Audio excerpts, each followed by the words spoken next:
দিদির বিয়ের এই লুকটাই আমি সবার কাছে খুব প্রশংসা পেয়েছি। কম বেশি সবাই আমার এই ড্রেসটার অনেক নাম করেছে। এখন আমি আর ঝুনু যাচ্ছি একটা স্যালনে, ওখানে রেডি হতে।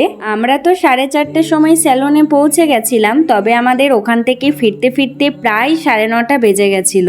আমরা সব বন্ধুরা মিলে একসাথেই যাচ্ছি। স্যালনে পৌঁছে গেছি, আমার ফেসটাকে খুব ভালোভাবে ক্লিন করে দিয়েছে। আমার যে কি ভালো লাগছে। আজকে রাতেই আমার দিদির বিয়ে। এত দিন ধরে প্ল্যান করে এসেছি কিরকম সাজবো, কিরকম ড্রেস পরবো, মানে সবকিছু আজ হতে চলেছে। এখানে আমার চুলটাকে এখন ক্রিম করে দিচ্ছে। আমি তো এখন বসে বসে ওয়েট করছি, একজনের মেকআপ করছে, ওনারটা হয়ে গেলে আমার মেকআপটা শুরু করবে। এদিকে ঝুনুর গাউনটা পরে চলে এসেছে। আমার আর ঝুনুর গাউনটা সিমিলার, শুধু কালার ডিফারেন্ট। আমিও আমার গাউনটাকে পরে নিয়েছি। কত দিন ধরে ওয়েট করে আছি আমার এই গাউনটাকে পরার জন্য। এখন ঝুনুর মেকআপটা শুরু করে দিয়েছে। ঝুনুরটা হয়ে গেলে আমারটা আবার শুরু করবে। আমার মেকআপটা শুরু হতে হতে এত লেট হয়ে গেছিল, এখন তো আমার বাড়ি যাওয়ার কথা। প্রথমেই আমার আই মেকআপটা করে দিচ্ছে। আমি একটা সিমারিস আই মেকআপ চেয়েছিলাম। এখন আমার বেস মেকআপটা শুরু করেছে।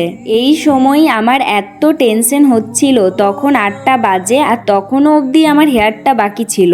আবারও সেই ওয়েট করছি। এখন ঝুনুর হেয়ারস্টাইল মেকআপটা হচ্ছে। এর মধ্যে বাড়ির থেকে 100 বার কল করেছে, বারবার জিজ্ঞাসা করছে কখন হবে কখন হবে। এদিকে আমার তখনও অবধি হেয়ারটা কমপ্লিট হয়নি। শেষ মেশ আমার হেয়ারস্টাইল শুরু হয়েছে।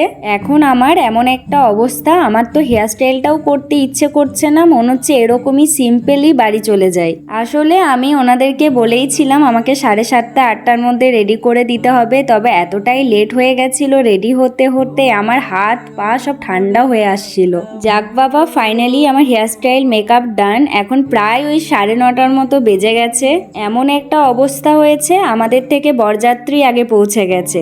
আমরা দুজন যেমন তেমন করে গাড়িতে বসেছি, কি কষ্টে অ্যাডজাস্ট করেছি নিজেদের। আর এই যে এটা আমার মায়ের লুক, মাকে কি সুন্দর দেখাচ্ছে।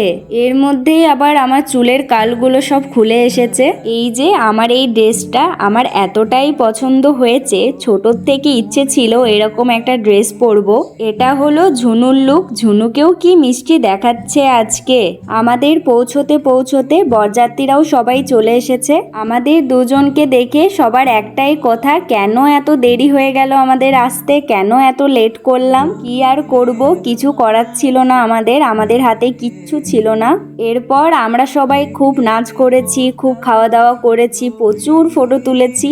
আমার দিদির বিয়ের লগ্ন ছিল 12টা পেরিয়ে, আমার এক্স্যাক্ট মনে নেই। তারপর আসে এই সুন্দর মুহূর্ত, আমার দিদি আর জামাইবাবুর বিয়ে সম্পন্ন হয়েছে।